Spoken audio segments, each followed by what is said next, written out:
How do I deal with burnout? If you have ADHD, if you have autism or AuDHD, you will definitely face burnout. You know how it feels, how bad it feels.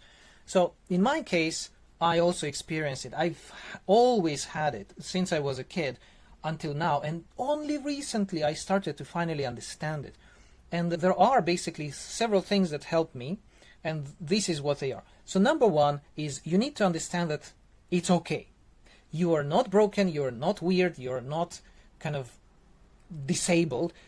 It's a normal condition, right? So you just need to adjust to it. It happens. In my case, I imagine it as a wave, you know? There is the height of the wave, there is a low, right? And there is a middle. And so it's okay, it happens. And so in my case, what I do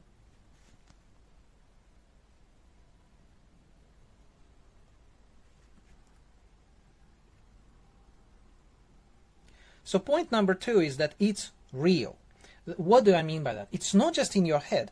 In my case, what I found is that I can actually see where in this cycle I am by my sleep.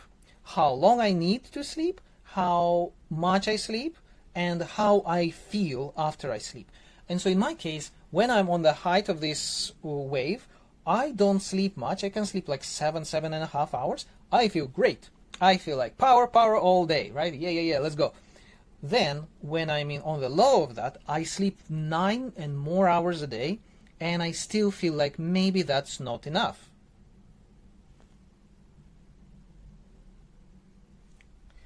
So how I deal with it?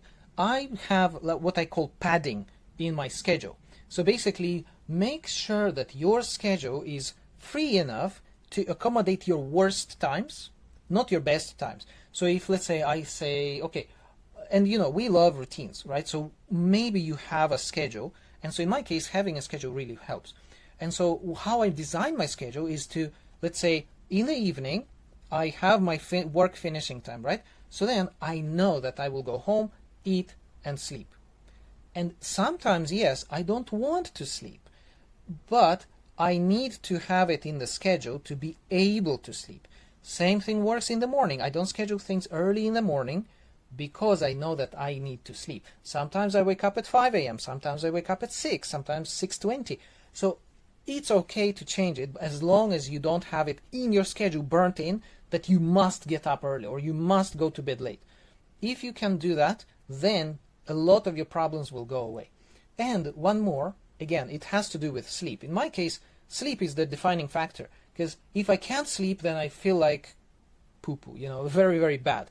And so in my case, I force myself to sleep when I'm on the height. So, you know, when I'm on the high of that wave, I'm like, yeah, let's go. I have a project. I have my hyperfixation. I want to do something. But I basically just take a supplement, go to bed. Supplement is melatonin. And you have to be careful about how much you take, because different body sizes, different, you know, how to say, it depends on your body size, basically. Like when doctors calculate how much medicine to give you, they don't just give you, hey, there you go, a pill, right? They need to know your body weight. And my father is a doctor, that's how I learned it. So they need to calculate how much medicine to give you per kilogram of weight or per pound of weight. So you need to know how much you need, right? And maybe everybody's body is different, so you need to calculate that. In my case, I used to buy bigger pills. I would be sleepy all day next day. So that was too much. So then I would divide in half. And then I thought, wait a second, if I always divide these pills, so then I will just get a pill with less per pill. And so it works great. And that's how I force myself to sleep when I am on a height, and then I allow myself to sleep when I'm in the low. That's how I deal with my burnouts.